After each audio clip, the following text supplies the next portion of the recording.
sometimes those who do it are those who are quite rich, who are quite well off, holding high positions.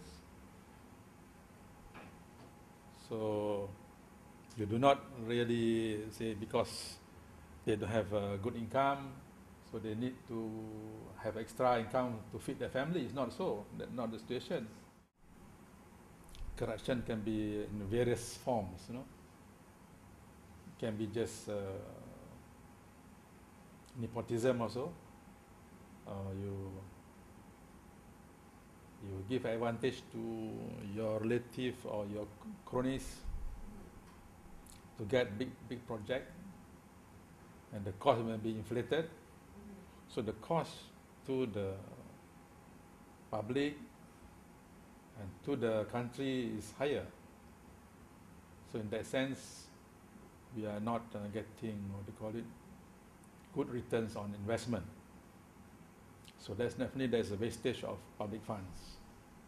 Ultimately, it will lead to higher cost of living, because say you have to construct a road where the actual cost is just say 10 million, and if you have to pay 30 million, imagine the funds that could have been used for other projects, for example, to build a school or hospital.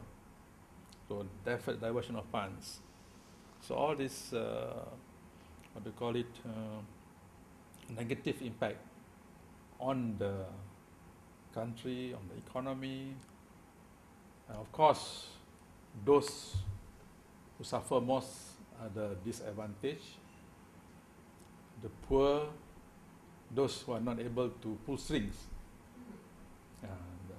That's one area which it is really sad.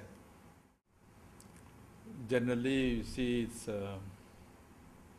not purely the civil servant.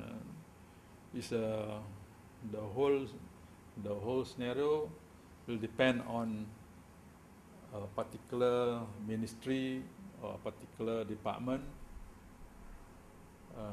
Of course, they are headed by a minister or a DG.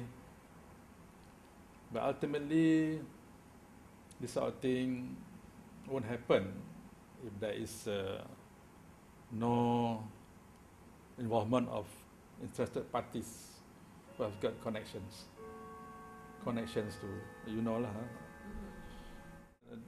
normally a big fish will need a big net, of course as symbolic, but definitely the bigger ones are smarter in that sense. They are able to do transactions overseas. They hide their transactions. They have their agents,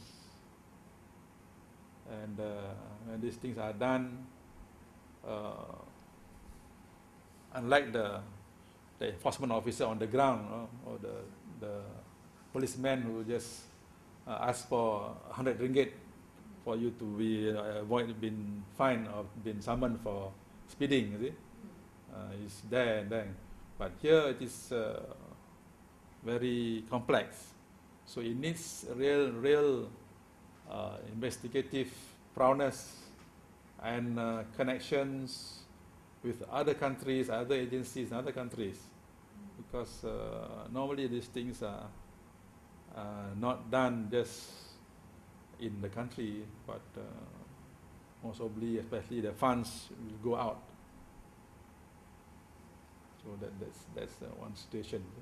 So this is the area that definitely most anti-corruption agencies in the world face the problems. But with cooperation and through the various inter-agency exchange of intelligence and so on, hopefully this can be further curtailed. Some of the powers of prosecution is still with the Attorney General as the public prosecutor. Of course, that one is a legal matter, because under the Constitution, only the public prosecutor, who is now the AG, can give consent to prosecute in court cases. So this is one area which maybe they should relook. Perhaps there should be two positions. One is the Attorney General, the other the Public Prosecutor, two different persons. I think this was practiced some years ago when whether there was really a split in the two positions, I am not very sure. But there was the Minister of Law, I think who was named. But there is an area to be looked at. I think there is so that there is a check and balance, because currently there is only one person who decides everything. For one thing, there be a bottleneck, most probably, because everything has to be funneled towards the AG, the public prosecutor. Whereas if it were to be delegated or given the powers to the Chief Commissioner of the MACC, so on purely corruption matters, he can decide. Maybe with some safeguards. One area maybe is the post should have somebody with the legal qualifications. Well, for one thing, I know Datuk Sri Abdul Qasim rather well. We worked together very well. The 4.5 years I was in ACA. He's a